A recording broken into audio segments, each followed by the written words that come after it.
Hi, thanks for joining me for this week's quick business tip. Today, we are going to talk about really getting to know your target audience. So, when we are talking about your target audience, we are talking about the center of the bullseye, perfect, ideal client that you want to clone and work with every single day. And today, we're not going to talk about how to find them, how to navigate them, things that are deeper than demographics. Today, we are going to talk about this space that you can get into when you easily attract this perfect person. You attract them through your social media posts. They get to know you better and trust you even more through your email nurture messages. Every phone call, every text message, every in-person conversation that you are having with these people, the thing that they are thinking in their head is, oh my gosh, they know me. And I'm talking about way back at the social media where they like maybe just saw you, they were scrolling, like you've never met this person, but you want them to think they know me, they understand me. Are they bugging my phone? Can they read my mind?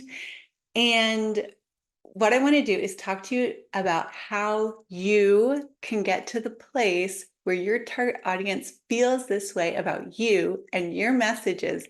Because when you get there, that is when the sales come so easily.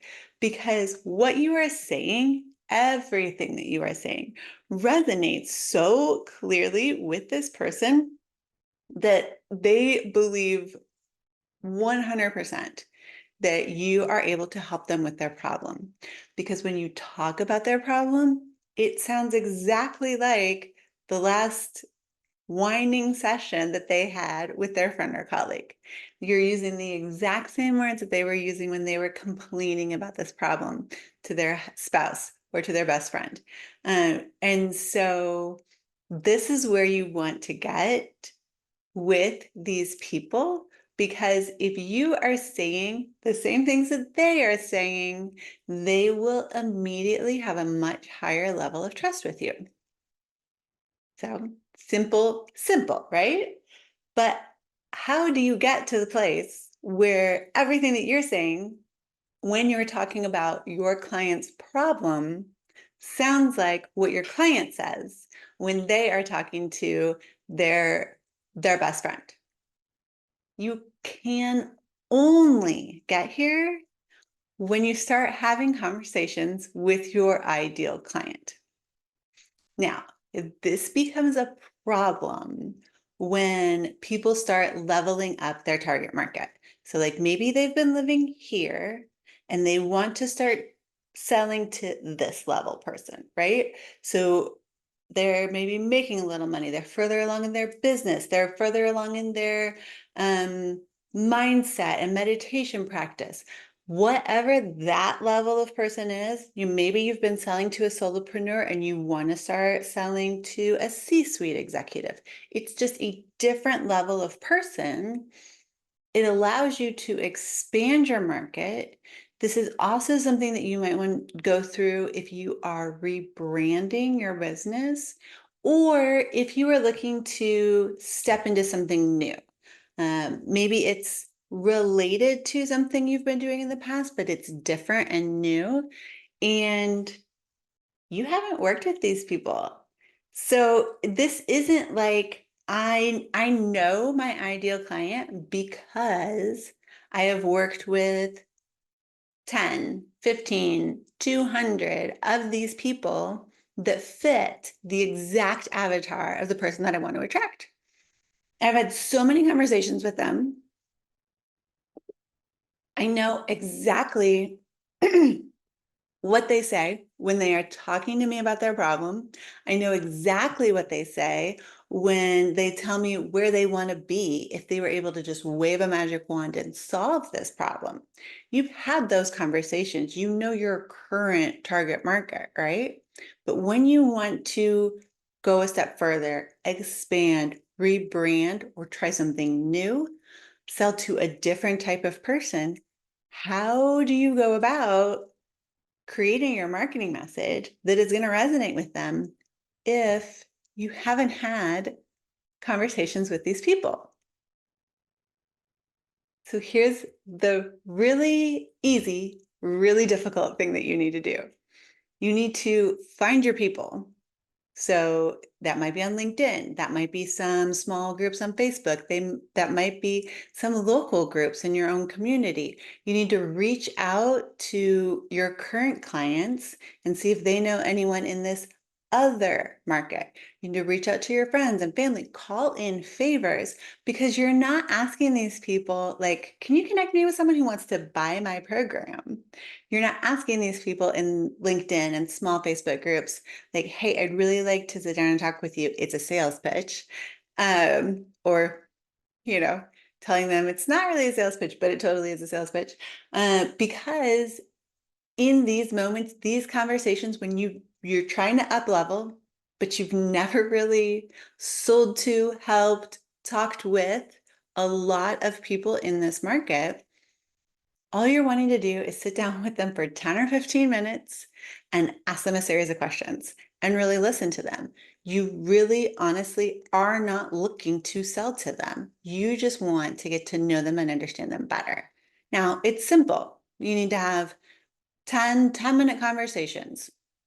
So 10 people, if you do 2 a day, you're done in a week. Like, so easy. But it's also so difficult because so many people that I've been working with recently just don't want to reach out, don't want to ask those favors, don't want to basically raise their hand and say, hey, I want to sell to this group. I don't know them as well as I need to, so I need help. Like, you're having to say 2 things. I don't know, and I need help. Will you help me?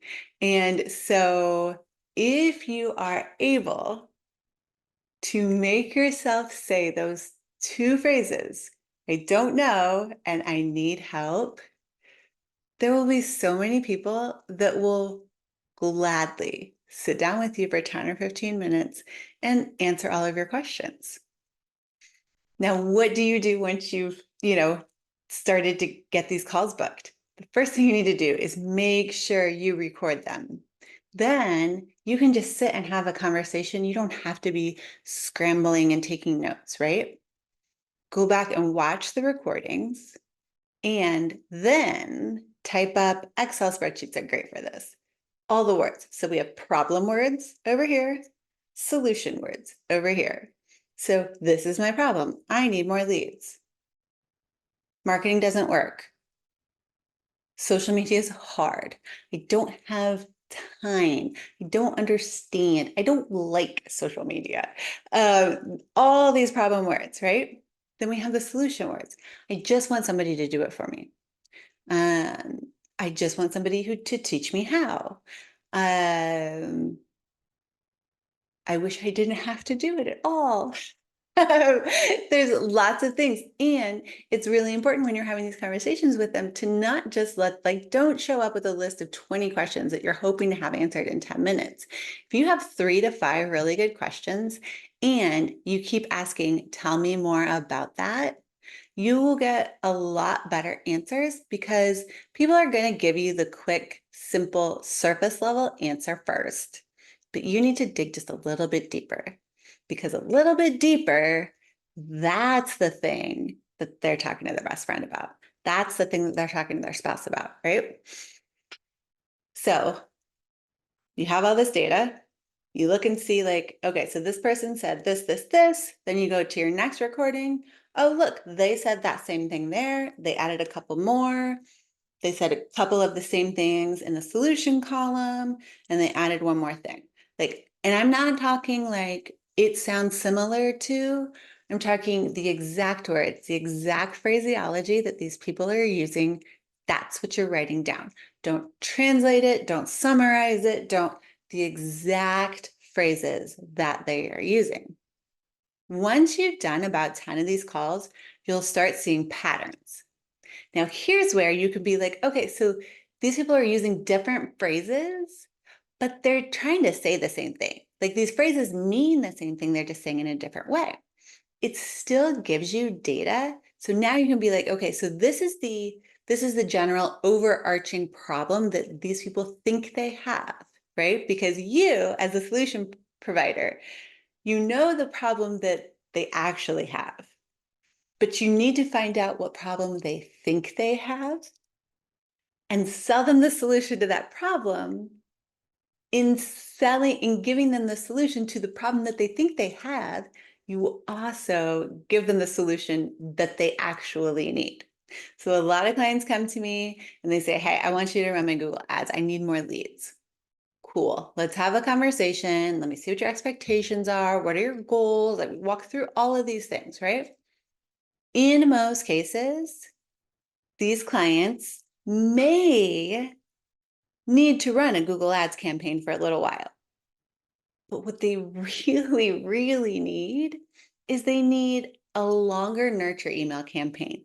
They need a more automated process with follow-ups. They need a lot better processes and frameworks and systems and methods in place so that these kind of warm leads are not just falling through the cracks. It would blow your mind how many $10 million companies are letting probably half of their leads just completely fall through the cracks because they don't have the systems in place to make it easy for a follow-up long term, especially when you're selling high ticket. The higher ticket you sell, the much longer your sales cycle is going to be right now.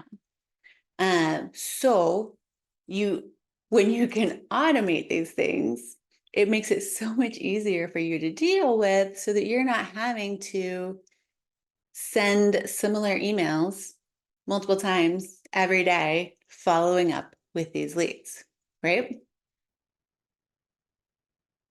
Sorry, I totally went down this rabbit hole that my clients have because I'm so excited about it.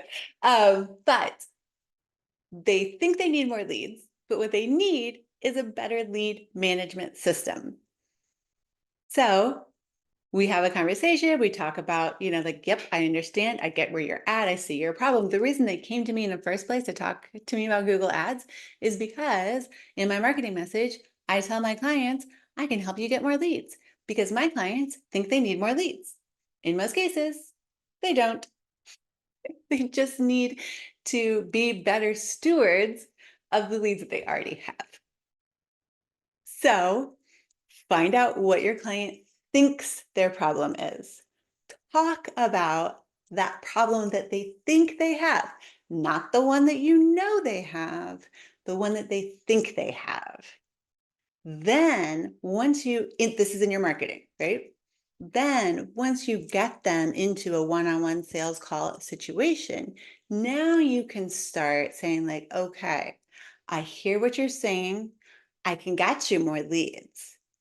And I think you also need a lead management system because you're getting a lot of leads that are just completely falling through the cracks here. And people will see that. Okay. So got your 2 columns, figure out what people are saying, create your marketing message, and then you will see that people start coming to you and saying, oh my gosh, you get me, you understand me. Your trust is going to go through the roof just by making this very small change to your marketing message. Now, let me tell you what absolutely does not work. You cannot say, well, I know these people. Like, I have a picture of them in my head, and I think I know what their problem is. I do. I think I know. You can't possibly know unless you talk to people. And you can't possibly know how they're going to phrase their problem without talking to people. And not really even talking to people, just listening to people. So if you are in the type of industry where you can kind of sit around and listen to some of your friends, eavesdrop on conversations, and I guess that would be a way to learn about your target market, but a much easier, more reliable way is to just say those 2 words. I'm sorry, 2 phrases. I don't know, and I need help. and people will be more than happy to help you. If you would like help, if you would like a little guidance setting up some of the questions that you may need to ask your target market, or if you just want some advice on where you might be able to find people in your target market, please reach out to me. I would love to hear from you. I'm Jennifer with Limitless Impact Agency.